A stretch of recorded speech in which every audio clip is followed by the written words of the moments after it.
Ukraina sõda on kestnud üle 4 aasta ja see on veriseim konflikt, mida Venemaa on näinud pärast teist maailmasõda. Kuid lahingus pole kaotatud ainult inimesi, vaid ka masinaid, eelkõige Vene tanke. Numbrid on siin tõesti jahmatavad, kuid neil on ka suur tärn juures, sest allikad erinevad. Kõige konservatiivsemad ja kaitstavamad andmed pärinevad Orixilt, avatud allikate luureprojektilt, mis arvestab ainult neid kaotusi, mida saab fotode või videote abil kinnitada. Seega on Orix kinnitanud, et ajavahemikus veebruar 2022 kuni juuni 2026 on hävitatud, kahjustatud, hüljatud või vallutatud umbes 4400 Vene tanki. Kuid pärast seda kõike on Venemaa tootnud pidevalt uusi tanke ning mõned allikate väitel võib neil olla aktiivses teenistuses isegi rohkem tanke kui enne niinimetatud erioperatsiooni algust. See kõlab nagu miski, mis peaks Kiievit närviliseks tegema. Kuid selle kasvava tankipargi räpane saladus on see, et Venemaa suudab seda vaevu kasutada. Sest samal ajal, kui Moskva taastas oma soomusjõude, tegi Ukraina vaikselt midagi palju laastavamat kui tankide ükshaaval hävitamine. Ukraina muutis lahinguvälja ennast ja sellega muutis ta lahingutanki, mis oli 100 aastat maismaasõjas valitsenud peaaegu koormaks. Võrdluseks, Ukraina kinnitatud tankikaotused on umbes 1400 ning Orix ise väidab, et see on pigem alumine piir, mitte ülemine, sest nagu öeldud, arvestab ta ainult neid kaotusi, mida saab fotode või videote abil kinnitada. Seega võib tegelik hävitatud sõidukite arv olla märkimisväärselt suurem, kui ametlikud andmed näitavad. Teine koonväe väidab, et need andmed kajastavad vaid 50–70% Venemaa tegelikest tankikaotustest, mis tähendab, et tegelik arv võib olla suurem, tõenäoliselt vahemikus 6300 kuni 8800 tanki. Ukraina kindralstaap väidab omalt poolt, et see arv ületab 10 000. Kuigi see arv võib olla tegelikkusele üsna lähedal, pärineb see valitsuselt, kellel on kasu vaenlase hävitatud tehnikast. Seega tuleks seda pidada pigem ülempiiriks. Aga olenemata sellest, milliseid numbreid uskuda, on Venemaa kaotanud vähemalt kogu oma sõjaeelse aktiivse tankipargi jagu tanke. Tõenäoliselt aga isegi 2 korda rohkem. Rahvusvahelise strateegiliste uuringute instituudi andmetel läks Venemaa sõtta umbes 3000 aktiivses teenistuses oleva tankiga ning tõenäoliselt oli neil laos veel 3 korda rohkem. Ja instituut arvutas, et vaid esimese 13 sõjakuu jooksul, veebruarist 2022 kuni märtsini 2023, kaotas Venemaa ligi 1900 neist aktiivsetest tankidest. Rohkem kui pool olemasolevast tankipargist oli kadunud veidi enam kui aastaga. Ükski armee tänapäeva ajaloos pole sellise kiirusega soomustehnikat kaotanud. Kuidas siis on võimalik, et pärast kõike seda on Venemaa peagi välja toomas rohkem tanke, kui tal alguses oli? Vastus peitub selles laos, mida mainisime. Enamik sealsetest tankidest on pärit Nõukogude Liidu ajast, kus vanad masinad lihtsalt ladustati ja neile tehti aeg-ajalt hooldust. IISS väitis, et reservis võib olla kuni 9000 tanki, samas kui mõned allikad pakkusid, et see arv võib vabalt olla 5-kohaline. Osintuurija Jompi kasutas tankide ladude satelliidipilte, et lugeda kokku tagasihoidlikum arv – 7342 tanki. Ja kui kaotused hakkasid 2023 ja 2024 aastal kuhjuma, tekkis Kremlil probleem lihtsa aritmeetikaga. Mõned eksperdid väidavad, et Venemaa ainus tehas, mis ehitab täiesti uusi tanke nullist, Uralvagonsavod Nižni Tagilis, suudab toota vaid umbes 250 uut kaasaegset T-90M tanki aastas. Omski tehas suudab toota veel 150 T-80 PVM-i, mis on vanema mudeli moderniseeritud versioon. See on vaid 400 tanki aastas, samas kui kaotused olid keskmiselt vähemalt 85 tanki kuus. Seetõttu pidi Venemaa pöörduma nende tuhandete vanade tankide ladude poole, mis pärinesid Nõukogude Liidust. Iga teine niinimetatud uus tank, mis rindele jõudis, ei olnud tegelikult üldse uus. See oli vana Nõukogude kere, mis oli laost välja toodud, puhastatud, varustatud uute optikaseadmete, raadiote ja reaktiivsoomusega, mis oli külgedele kinnitatud ning saadetud uuesti teenistusse. Aga siin läheb asi peaaegu absurdseks ja siin hakkad nägema, kuidas Vene tööstus teeb asju, mis piirnevad arheoloogiaga. Kui Venemaa oli lihtsamad kandidaadid läbi töötanud, jõuti lõpuks vanemate tankideni ladudes. Umbes 1000 T-72A-ni, mis pärinesid 1970. aastate algusest. Need masinad olid nii lagunenud, et nende mootoreid peeti surnuteks. Nii teatas 2024 aasta septembris tööstuse esindaja Riigiduuma kaitsekomiteele, et Venemaa tööstus on käivitanud niinimetatud uue taastamisprogrammi. Võttes nende 45 tonniste tankide vanad mootorid ja ehitades need uute sisemiste osadega ümber, elustati sisuliselt mootorid, mis olid juba vanarauaks maha kantud. konks seisnes selles, et selle programmi raames loodeti toota vaid umbes 100 töötavat mootorit, mis oleks piisav umbes 10% jaoks neist ladustatud T-72A tankidest. Nii et 2024. aasta detsembris otsustas Venemaa panuseid tõsta. Leningradi oblastis asuv Kingisepi masinatehas sõlmis lepingu teise, võimsama mootori renoveerimiseks, mis sobib samuti T-72A tankile. Venemaa oli nii otsustanud viia 50 aasta vanused tankid taas teedele, et käivitas terve tööstusliku programmi, et surnud mootorid uuesti ellu äratada. Uute komponentidega saab 1970-ndate T-72A tanki muuta millekski, mis ligikaudu meenutab tänapäevast T-72B3M-i, kuigi see pole kunagi nii hästi kaitstud. Analüütik Jompi Jompia ütles, et just sel hetkel sai ta veendunud, et Venemaa kavatseb taastada peaaegu kogu oma hoiustatud tankipargi, kõik, mis polnud täielikult läbi roostetanud. Teeme nüüd selle tankimatemaatika läbi, sest see on kogu selle loo selgroog. Nagu mainitud, alustas Venemaa umbes 3000 aktiivse tankiga. Venemaa kaotas kinnitatud andmetel umbes 4400 tanki kokku kuni 6000. Uus tootmine on lisanud võib-olla 1600 tanki kahe kõige kaasaegsema mudeli peale. Ja ladudest võis saada umbes 5000 taastatavat tankikere, kui lahutada umbes 2100, mis olid kas liiga roostes või kuulusid vanasse T-64 perekonda. Kui kõik see kokku liita, võiksid Venemaa maaväed kasutada kuskil 3600 kuni 5200 tanki, lähtudes kaotuste alumisest piirist. See ülemine arv on peaaegu 2 korda suurem kui algne jõud. Nii et paberil on Venemaa oma soomusväed taastanud ja neid isegi suurendanud. Aga see sama vägi koosneb üha enam peamiselt muuseumi eksponaatidest. Et mõista, miks see nii on, peame vaatama täpselt, millised tankid selles laevastikus on, sest kõik tankid ei ole võrdsed ja Venemaa koosseis räägib kogu loo sõjaväest, mis venitab end ajast tagasi, et oma üksused täis hoida. Alustame nüüd tööloomast, T-72-st. Esimest korda veeres T-72 Nõukogude liinidelt maha 1972 aastal. See tank avandati odavaks, lihtsaks, vastupidavaks ja kümnete tuhandete kaupa toodetavaks, soomustatud ekvivalent AK-47-le. Ja see on kõikjal, olles selle sõja kõige levinum tank mõlemal poolel, sest ka Ukraina päris tohutul hulval neid tanke.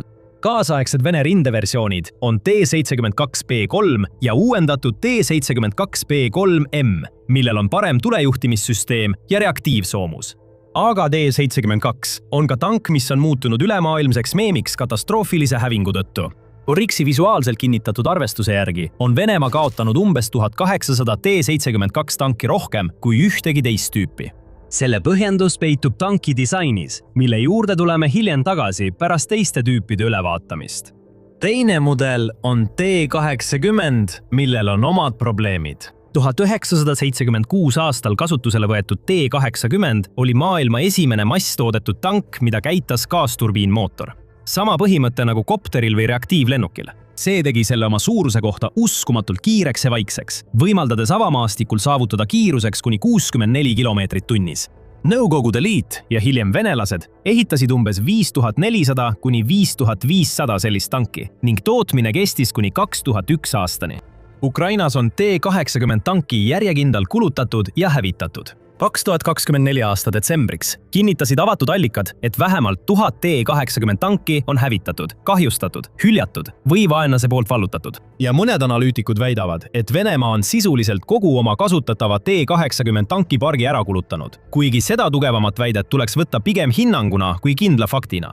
Vene kommentaatorid on väitnud, et Moskva on kasutanud umbes 90% oma olemasolevatest T-80 tankidest, suunates ellujäänud masinad tagasi Omski tehasesse Siberis, et need ümber ehitada uusimale T-80 PVM standardile. Vene tankimeeskonnad on väidetavalt andnud T-80-le sünge hüüdnime – Teraskirst, pärast seda, kui nad on näinud liiga paljusid tanke ühes ainsas vägivaldses juhtumis oma torni kaotamas. Rivistuse tipus on T-90, eriti selle kõige kaasaegsem versioon T-90M ProRõv, mida Venemaa presidendi Vladimir Putini propagandamasiin armastab nimetada üheks maailma parimaks tankiks. T-90 ise on tuletatud T-72-st, kuid sellele on lisatud parandusi. Parem kahur- ja tulejuhtimissüsteem, reliktreaktiivsoomus, Sosna uus sihturisihik ning komandori panoraamsihik. See viib selle lähemale lääne standarditele. See on parim tank, millega Venemaa tegelikult sõdib. Ja ometi on neid hävinenud sellistes kogustes, mis paljastavad kogu probleemi. Oryxi andmed 2026 aasta juuni seisuga näitavad, et on kaotatud üle 220 T90 variandi. Neist 155 on T90M. Aga on veel üks oluline teave, mis võib olla šokeeriv. Arvatakse, et Venemaa alustas sõda vähem kui 70 T90M-iga. 52 kuu jooksul on kaotatud rohkem kui 2 korda nii palju. Nii et need varasemad arvud, mis viitavad sellele, et tehas suudab aastas toota 250 tükki, võivad olla propagandamasina tulemus. Ja siis, kui isegi T72 varud hakkasid otsa saama, oli Venemaa täielikult meeleheitel. See läks mööda 1970-ndatest, mööda 1960-ndatest ja tõi välja T62 tanki, mis võeti kasutusele 1961 aastal, ning T55, mille disainijuured ulatuvad kohe pärast sõda alanud Nõukogude tankiprogrammideni. Need on vanaaegsed tankid, millel on õhem soomus, vähem võimekad kahurid ja laskemoona hoiustamise lahendused, mis on, kui üldse, isegi ohtlikumad kui uuematel tankidel. T55 nägemine. 2020-ndatel rindele veeremas oli paljudele analüütikutele kõige selgem märk sellest, et Venemaa kraapis juba tünni põhja, loovutades kõik kvaliteedieelised lihtsalt selle nimel, et oleks rohkem masinaid. Tank aastast 1946 võib sind endiselt tappa, aga see ei too sulle võitu kaasaegses sõjas ja Venemaa teab seda. Kui soovid rohkem selliseid põhjalikke analüüse, siis kindlasti telli The Military Show. Me postitame videoid kõigest olulisest, mis maailmas toimub. Kõik see viib meid selle loo tuumani, tankini, mis pidi kõike muutma, kuid osutus läbikukkumiseks. T14 – Armata. Kui Venemaa esmakordselt 2015 aastal Armata Punase väljaku paraadil demonstreeris, esitleti seda kui revolutsiooni. Tõeline järgmise põlvkonna tank, millel on mehitamata torn, kaitstud meeskonnakapsel ja aktiivne kaitsesüsteem, mis on mõeldud lähenevate rakettide õhust allatulistamiseks. Ja disain, mis on selgelt loodud lääne kaasaegsete tankide alistamiseks. Kuid 21. sajandi suurimas tankisõjas, kus Venemaa on olnud nii meeleheitel, et on saatnud lahingusse isegi 1946 aasta masinaid, on Armata olnud peaaegu täielikult puudub. See ilmus lühidalt ja ettevaatlikult. 2023 aastal väidetavalt kasutati seda ainult tagalas skautule rollis ning see viidi kuu jooksul tagasi. Ametlik seletus oli, et Armata on lihtsalt liiga kallis ning mõistlikum on osta suurem hulk odavamaid sõidukeid. Teatatud ühikuhinnad jäävad vahemikku 5–9 miljonit $, mis on tunduvalt rohkem kui T72, T80 või T90 puhul. Ja kuna tegemist on täiesti uue platvormiga, ei saanud kasutada isegi olemasolevaid tootmisliine. Nüüd oleks lihtne Armata üle nalja visata kui paraadi rekvisiidi üle, kuid on olemas üks huvitavam vastuväide, mida tasub tõsiselt võtta. Mõnes mõttes ei ole T14 üldsegi mitte disaini viga, vaid ajastuse ohver. Suurepärane tank, mis jõudis sõtta, kus suurepäraseid tanke enam ei premeerita. Ajastul, kus $1000 droon suudab rivist välja lüüa mitmemiljonilise sõiduki, on nende miljonite paigutamine ühteainsasse tanki sisuliselt enesetapp. See toobki meid asja tuumani. Oleme juba kindlaks teinud, et Venemaa on taastanud tohutu peamiselt Nõukogude ajas pärit tankide laevastiku. Miks siis ikkagi kõik need tankid alguses nii katastroofiliselt läbi kukkusid? Vastus peitub 3 erinevas kihis. Esimene kiht puudutab B72 disaini nõrkust, mis ilmneb korduvalt videotes, isegi kui sa ei teadnud, mida sa vaatad. Vene tank saab tabamuse, käib sähvatus ja siis paiskub kogu torn mitmekümne jala kõrgusele õhku. Sõdurid ja analüütikud nimetavad seda kas pajakese efektiks või torniviskeks. See on selle tanki algse inseneritöö eripära. Vene tankid nagu T72, T80 ja T90 kasutavad automaatlaadijat inimese asemel, mis võimaldab neil tegutseda väiksema, 3-mehelise meeskonnaga ning madalama ja raskemini tabatava profiiliga. Selle automaatlaadja toitmiseks hoiab tank oma laskemoona, umbes 20 valmis lasku karussellrõndas torni põhjas, otse sõiduki keskel, mis ümbritseb meeskonnaruumi. Kui läbistav tabamus jõuab selle rõngani, võib isegi üks heitelaeng vallandada ahelreaktsiooni, mis plahvatab kogu laskemoona varu korraga. Rõhul pole kuhugi minna, peale ülespoole, paisates torni täielikult pealt ära. Võrdlus lääne tankidega on see osa, mis tõesti paljastab kompromissi. Tank nagu Ameerika M1 Abrams hoiab oma laskemoona eraldi sektsioonis torni tagaosas, mis on meeskonnas soomustatud ukseve eraldatud ja varustatud plahvatuspaneelidega. Kui laskemoon pihta saab, on need paneelid mõeldud plahvatuse üles- ja väljajuhtimiseks, eemale meeskonnaruumi. Meeskond võib jääda ellu ja ongi ellu jäänud laskemoona põlengutes, mis oleksid Vene meeskonna koheselt hävitanud. Nõukogude disainerid ei olnud rumalad. Nad tegid teadliku valiku, aktsepteerides katastroofilise rikkeni viiva lahenduse selle nimel, et saada väiksem, kergem ja odavam tank, mida oli lihtsam masstoota, lihtsam rongiga transportida ja mida oli lahinguväljal raskem märgata. Seda tüüpi sõja jaoks, mida Nõukogude planeerijad ette kujutasid, kiire mandriline kokkupõrge, kus üksiku tanki ellujäämine oli vähem tähtis kui ülekaalukad arvud, oli see vaieldamatult ratsionaalne kompromiss. Probleem on selles, et see ei ole see sõda. Kui sul on 10 droone hüljumas otse tanki kohal ühel ajaloo kõige jälgitumatest rindeliinidest, muutus see tõrkeviis ootamatust tabamusest järsku sihilikuks sihtmärgiks. Nüüd, teine tõrkeaste ei ole seotud tankidega, vaid sellega, kuidas Venemaa neid kasutas. Kõige selgem näide on siin pealetung Kiievile. Venemaa saatis pikad soomuskolonnid mööda etteaimatavaid maanteid pealinna poole ning neil kolonnidel oli pidevalt puudus kütusest ja mis veel olulisem, jalaväest. Tank, hoolimata kogu oma soomusest ja tulejõust, on lähidistantsil sisuliselt pime ja kurt. Selle nähtavus on väga halb, eriti külgedele ja taha ning metsades, linnades ja külades on see igaühele, kes suudab lähedale pääseda, äärmiselt haavatav. Julgestusjalaväe ülesanne on leida ja välja peletada varitsused enne, kui need käivituvad. Modern War Institute tõi siin võrdluseks 1973 aasta Jom Kippuri sõja. Täpselt nagu Egiptuse ja Süüria jalaväeüksused juhtmega juhitavate Sägeri rakettidega hävitasid toetuseta Iisraeli tanke. 1973 aastal lõid väikesed varjatud Ukraina kergejalaväeüksused, kes olid relvastatud kaasaegsete tankitõrjerakettide ja droonidega, Vene kolonne laiali. Nad poleks tohtinud sellisel viisil edasi liikuda. Kolonnid sunniti teedele, sest ümbritsev maastik oli muutunud mudaseks ja raskesti läbitavaks. Seda illustreerisid dramaatiliselt pildid kurikuulsast 56 kilomeetri pikkusest kolonnist Kiievist põhja pool. Nad kogunesid ummikutesse ja kuna Venemaa ei olnud tegelikult pikaajaliseks sõjaks valmistunud, said neil kütus otsa.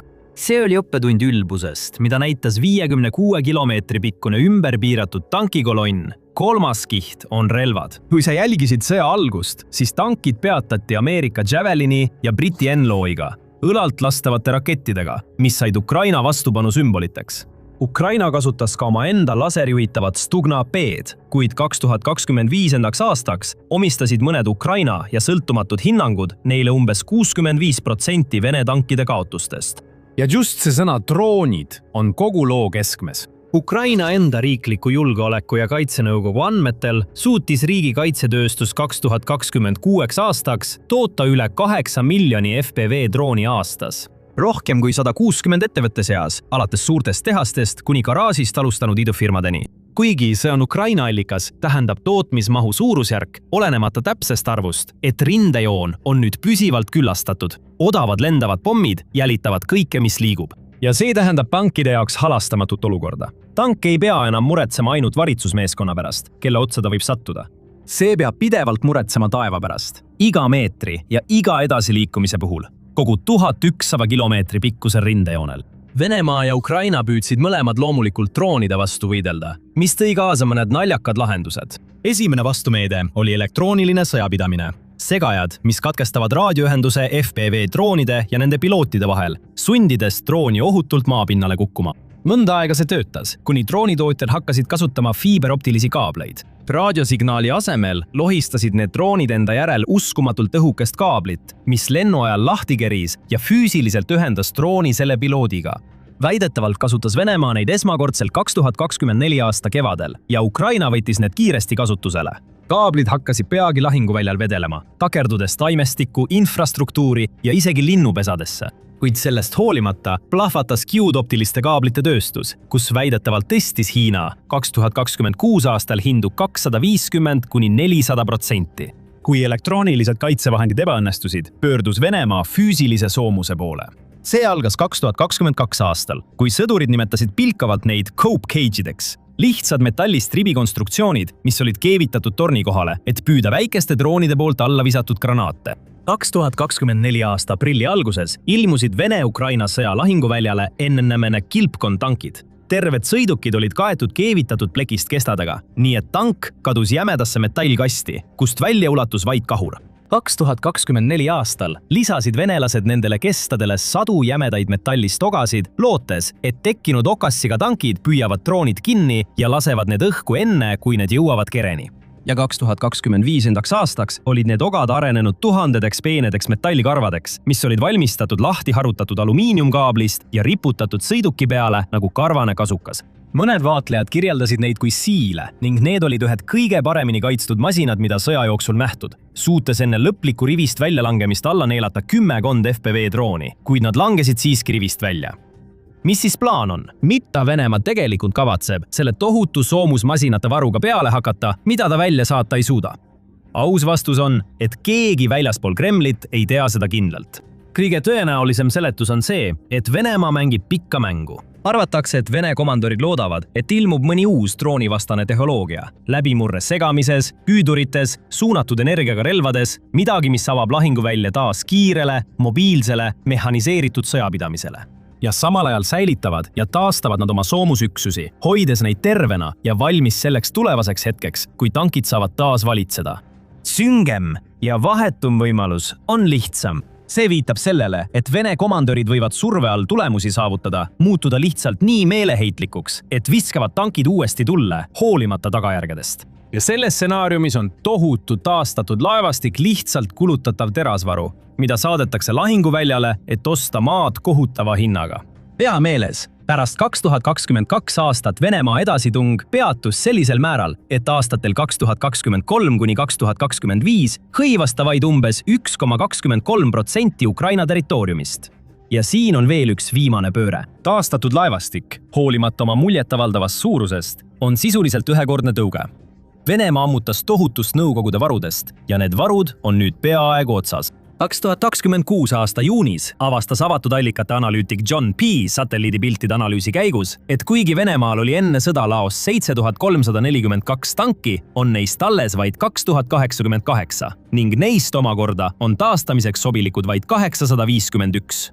Ülejäänud 1237 tanki on sisuliselt kasutuskõlbmatu varu. Seega on Venemaa ammendanud umbes 72% kogu oma külmasõja aegsetest tankivarudest. Praeguses seisus, kui kaotused jätkuvad umbes 90 tanki kuus, kulub veel umbes 9 kuud, enne kui varud täielikult otsa saavad. Ja kui see juhtub, siis pole enam Nõukogude soomustehnika laineid, mida kasutada. Ning see, mis Venemaal alles jääb, sõltub ainult sellest, mida nad suudavad toota.